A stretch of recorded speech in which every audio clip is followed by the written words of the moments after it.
আসসালামু আলাইকুম প্রিয় দর্শক শ্রোতা। আমি আজকে আসছি একটা পেঁপের বাগানে। আমাদের একজন তরুণ উদ্যোক্তা শিক্ষিত স্মার্ট ভাইয়ের নামটা সিজন। সিজান আহমেদ। উনি একজন শিক্ষিত লোক। সে অনার্স কমপ্লিট করে মাস্টার্স পড়ালেখা করতেছে। কোন সাবজেক্টে ভাই? উদ্ভিদ বিজ্ঞান। উদ্ভিদ বিজ্ঞানের উপরে। অর্থাৎ সে একজন আধুনিক কৃষক। তো উনি পড়ালেখার পাশাপাশি এখানে পেঁপে গাছের বাগান করছে। এখানে দেখেন প্রত্যেকটা গাছে মাশাআল্লাহ অনেক সুন্দর ফলন আসছে। উনি ফেব্রুয়ারি মাসের ১ম দিকে বীজতলায় আপনার চারা রোপণ করছে। তো বর্তমানে হচ্ছে আপনার জুন মাসের ৩ তারিখে উনি এখান থেকে এই পেঁপে হারভেস্ট করছে। মোটামুটি ভালো একটা বাজার দর পাইছে।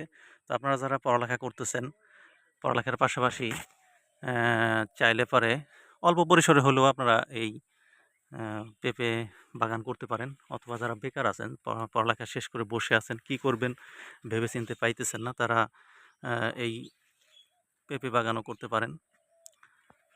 আসলে কোনো কাজকেই ছোট করে দেখবেন না। বেকারত্ব দূর করতে হলে আপনাকে কোনো কিছু করতেই হবে। কে কি বলল তার দিকে না তাকায়া আপনারা এগুলো করতে পারেন। দেখুন ভাইয়ের বাগানে যে ফলন আছে বর্তমানে, আশা করা যায় উনি ভালো একটা প্রফিট পাবেন। তো আসলে বাগান গাছে এই পেঁপে গাছে পরিচর্যাটা একটু কঠিন। তারপরে আপনারা আপনাদের এলাকায় উপজেলা কৃষি অফিসের মাধ্যমে যোগাযোগ করে এটার চাষবাস সম্পর্কে আইডিয়া নিতে পারেন। আর বিভিন্ন এখন তো সোশ্যাল মিডিয়ার যুগ।